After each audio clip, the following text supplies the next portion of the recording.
Reform, reform, reform. What's going on, honestly? Like, I've been saying it in my past videos, you know, for the past couple of weeks, that the establishment games will come. You know, allegations will come. You know, something will creep up, you know, to try and derail Reform UK. But can they be cohesive? Can they be close-knit? Can they fight off allegations, fight off establishment games, fight off the uniparty in the Conservatives and the Labour Party? You know, they'll plan something against Reform as well. And it's a shame, honestly, because, you know, Reform have the momentum right now. You know, I was a bit skeptic. So Ben Habib leaving was already a... but people still said, you know what, we're still going to rock with Reform UK. You know, and now Rupert Lowe faces allegations, supposedly, and it seems as if the rest of the party have just kicked him out and they've just turned their backs on him. You know, so yeah, this isn't looking good. You know, Ben Habib and Rupert Lowe are, honestly, they are so important and they have such a clear vision for the United Kingdom, and they really represent what Reform are about. If you really want to see Reform in the UK, how can you have Reform without Ben Habib and Rupert Lowe? You know, how can you have Reform without them? You know, those are two very important candidates that, honestly, Reform UK shouldn't have turned their backs on. So yeah, but I said it. You know what? I said... I was thinking in a couple of years that these allegations, certain allegations, you know, certain games will, you know, will come to light and they will try and stick something on Reform UK and its members. But it's not even been, I mean, it's not even been a year after the last elections in 2024. And already we're seeing a derail in Reform UK. And honestly, I'm just going to be honest. I'm going to play play what Richard Tice said, but honestly speaking, if they mess it up for this next election, then I honestly feel as if that's it for Reform UK. The steam is now. Elon Musk is, you know, he wants to invest now, you know, in these next couple of years. So far, he can keep the party good, gaining momentum. Elon Musk will come with his investment.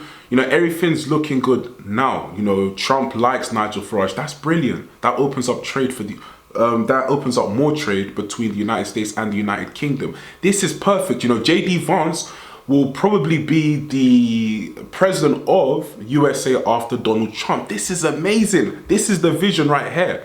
So if they mess this up, you know, and they carry on this fighting and this childish behavior, then honestly speaking, I think the Uniparty will get back, either the Conservatives or Labour, and then probably the Conservatives. And then after that, it's done. I don't think Reform can, you know, rebuild after that and get the next election. And it's even too long away anyway. So yeah, the time is now. Can they stop the bickering? Can they bring Rupert Lowe back into the party? Honestly, man, they've done themselves, you know, no favours by doing this. But let's see what Richard Tice has to say in relation to Rupert Lowe and Reform UK. Did you release that statement about Rupert Lowe because he had fallen out with Nigel Farage and been critical about him in an interview with Andrew Pearce?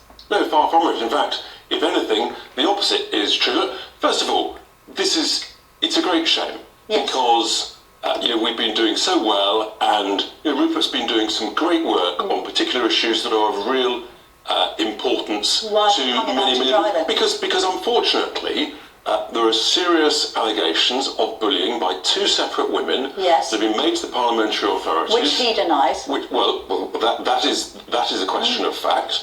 And then quite appropriately, our chairman Zia Youssef, who's been working incredibly hard, he made the decision that actually the responsible thing to do was to launch an independent investigation, yes, by a KC, which was launched at the end of February. Yes, you've asked me a question, let me answer. Right, the independent investigation, Rupert was told about that, yeah, at the end of February, sometime before this interview appeared. So the, yes, timing might look coincidental, but it's actually the opposite, Camilla. Richard, honestly, the timing doesn't just look coincidental, it looks a little bit malicious. Well, I've just told you. The allegations refer to something that happened in December. And you decided to come out with it. No, let me finish my question if you don't mind, because it is my show. You come out with a statement on Thursday after Rupert Lowe has questioned whether Nigel Farage is fit to be Prime Minister. There was no need to have released the statement immediately after that interview. These allegations refer to something back in December. So of course the timing looks deeply suspicious. And it suggests you've mishandled it. Far from it. We've done the appropriate and responsible thing to do. There was a further threat made to Zia literally last week. So at the end of the day... What's the nature of these threats? I'm not going to go into any details of that, but ultimately, as chairman, Zia's got significant responsibilities. Imagine if we'd done the opposite. Imagine if we'd brushed this all under the carpet. Well, you could have conducted an internal investigation and then revealed the findings. Even the KC in this seems to think that you put this statement out too early. The reality is that we have been working incredibly hard. We're going up in the polls, but the truth is, hang on, hear me out. The truth is that these difficulties have been ongoing for some time. We hoped that they could be dealt with. For example, just before Christmas, there was a very unfortunate incident that I witnessed in the House of Commons between Rupert and the Labour Minister, which was resolved in the end. Well, but there was almost an altercation, and that was an indication but of. The Speaker did draw a line under it, so we did, but that's not in this statement, is it? That incident doesn't feature in the statement. There have been numerous other areas where, unfortunately, it's turned out not to be possible to work constructively with Rupert. And let me just give you an example. Hang on, let me ask one question, please, because you are speaking a lot and you're not letting me ask the questions that our audience demands answers to, and I think that's right, because you know that there are a lot of reform supporters watching and listening to this. You say he hasn't cooperated with the investigation. He says he's been in communication with the KC. So has he cooperated or not? Well, two sides might disagree. Has he cooperated? Quite properly, Has he spoken to the KC? Quite properly, I'm not involved. Has he spoken to the KC? It sounds like it from what he says. So why is the statement saying he hasn't cooperated? I'm not involved with the day-to-day of things. What I know is, for example, we're all working incredibly hard.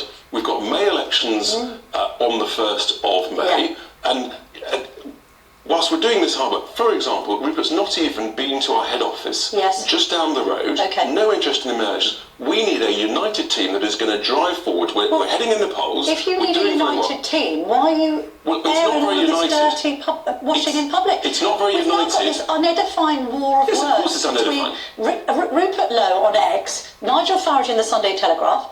It looks amateurish. You're meant to be a professional party. Are you a party of grievance or governance? We are a party with the right policies to save this country. Things like mass immigration, scrapping net supervision. There's only 5 of you, and you're fighting like rats in a sack. How on earth is Nigel Farage going to command hundreds of MPs, which is your aspiration for the next general election, if he can't keep 4 MPs in check? Because the truth is, we're working incredibly hard. We're going to work the hardest over the next 4 years. We're going to have the best candidates and the best policies. You're working hard. And that starts on May the 1st this year. Then it goes into the devolved nation elections next year, and we're going to prove it by results. There's a history here, though, isn't there? Because Rupert Lowe isn't the first person to complain about the one-man band nature of reform, Nigel Farage having a huge ego, this idea that he's got a kind of messiah complex. That's also affected you, because you were the leader of reform, you get pushed aside, Nigel Farage comes back. You've got to be honest that bred resentment within the party. I know it has, because I've got good sources close to it. Completely opposite. I was delighted and thrilled. Opposite. I'm the one who was thrilled and invited Nigel. I said, get stuck in, it's serious. I'd taken it from whatever, 0 or 1% to in the low teens. I knew that Nigel could drive it forwards. Without Nigel, none of us would have been elected. Okay, and let's be clear. Let's look at where you wouldn't have been elected without Nigel Farage. I think it would have been Boston and I think it would have been really that much harder. You are putting your seats victory down to Nigel Farage, even though you were leader of the party. Well, during the election campaign, the point is that Nigel helped drive the awareness and growth of the party, and that's fantastic. And look at where we've grown to. Why does he keep on falling out with people? He's falling out with Rupert Lowe, he's fallen out with Ben Habib.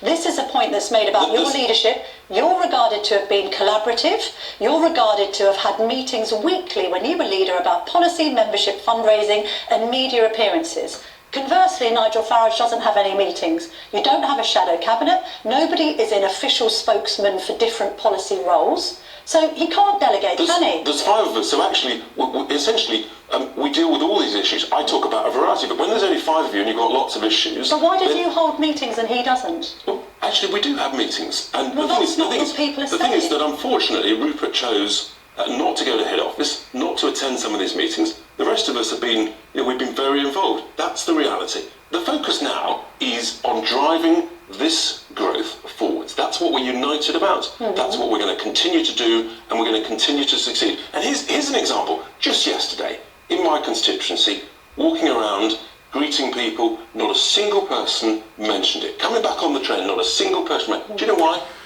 I'm going to be honest, guys. I'm just going to pause it that one time. This is looking very, very messy. Now he's talking about no one mentioned, the Rupert Lowe, situation. It's kind of insinuating that, yeah, Rupert Lowe's not really, a fundamental asset to Reform UK, like people have forgot about him. They're just worried about us. It's very childish, it seems very, I can see resentment here. Let's just be honest, something's gone on. And it's like they're just trying to downplay what Rupert Lowe has done for the party. Because people want us to succeed. They want us to save this country. They want us to drive forward with the right policies that will make people better off. People might be questioning whether you can save the country if you can't even save yourselves. This has been utterly unedifying for Of course it's not plan A. I've said it's sad. Right. It's unfortunate. But much better to deal with things early doors than to brush it under the carpet and hope it goes away. If Rupert Lowe is exonerated by the inquiry, will he be allowed back into the party? Let's see what happens. He claims he's innocent. If he's exonerated, will he be allowed back into the party? You have to be able to work with people. You have to be a team player, okay? And it's a simple question, and I know you're good at answering questions, Mr. Tice. If he's exonerated, is he welcome back in Reform? The whip has been withdrawn, and we want team players that will unite. I am actually. The whip has been withdrawn, and that should be the assumption. We're driving forwards. We're not holding back. We've got a job to do. We've got hundreds of seats to win in May. We're not going to be distracted by this noise. Okay. And you know what? I don't think the British people will be either. Can we talk about Nigel Farage's ego? Has he been drinking too much MAGA Kool-Aid? Is he too close to Donald Trump to be objective? Because his popularity rating has actually dropped, according to YouGov, by 9 points since he didn't back Zelensky and Ukraine. Now, you came into this studio last week and you very much said, I've always been backing Ukraine. I've spoken in the House a number of times about the horrific situation that President Zelensky has had to deal with over the course of the last 3 years. Nigel Farage has been comparatively silent on that issue, and it's cost reform, hasn't it? I don't think so, because there's a poll out. You don't think so? Well, there's a poll out yesterday, Camilla, showing that we've gone up one, and we're 7 points ahead of the Tory. But he isn't in line with the consensus on Ukraine, is he? 2/3 of British adults... Last one. I'm not pausing after this. What consensus in relation to Ukraine? Honestly, like Keir Starmer wants to now deploy troops to Ukraine. This can turn ugly. I don't understand this Ukraine talk, honestly.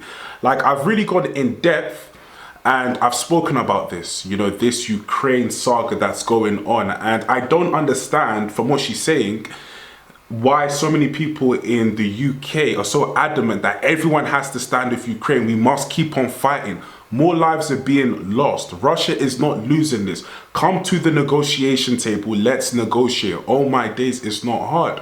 In addition, we must hold Boris Johnson accountable for sabotaging peace talks 2 months into the conflict, which is what Arakamiya said from Ukraine. So yeah, all of this pro-Ukraine, I'm tired of it. 300 billion's gone.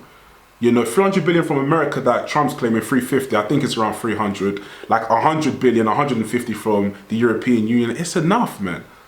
Goes on for another, couple of years. Then what happens when things start turning ugly now? And Putin wants to start launching the big boy, It's just going to turn ugly. That's all it's going to do. So let's just cut this out and let's just negotiate. So I don't understand all of this talk about, yeah, everyone wants you to get behind Ukraine and get behind Zelensky and let's put Putin in his place. Like, just knock it off, man, honestly, man. Let's just have peace and let's just worry about what's going on in the UK. Support President Zelensky over President Trump. That includes 66% of Reform voters. He can't claim to be the people's politician if he's against the consensus. No. And this could be because he's too close to Trump to be objective. No, I think that I think it's the opposite. I think what we have stood rock solid with Ukraine. as I said on the programme last week, been rock solid behind the challenges He of hasn't President been. Zelensky. Nigel Farage has been rock solid behind Ukraine. We at Reform, the point is... Why are you saying that? He hasn't been. No, at the end of the day, Nigel, quite rightly, as have I, have said the ultimate objective has to be a lasting peace with strong, robust security guarantees. He hasn't been rock solid behind Ukraine, and that's the problem. I'm sorry, Camilla, that's completely wrong. You're saying that Nigel Farage has been rock solid behind Ukraine. We've always said... What, when he was praising Putin as a great leader, when he was talking about the Russian bear being poked by the expansion of the European Union and NATO? Patently not the case. Nigel and I have been rock solid that Putin is the aggressor, he is an evil dictator, and Ukraine has been illegally invaded, and we've got to do the best we can to get a lasting peace with strong security guarantees. That's the critical. All the noise around how you get there, we quite rightly said, the scenes in the White House was regrettable and unfortunate. Regrettable, he called it a spat. He didn't make any criticism of the US president when he called President Zelensky a dictator. Literally. He didn't criticise him for that. Is he objective enough on Trump? Yes or no, Nigel Farage? Here's the point. Do you know what, actually? Is he? Here's the point. No, I'm asking a question. Yeah, and I'm answering it.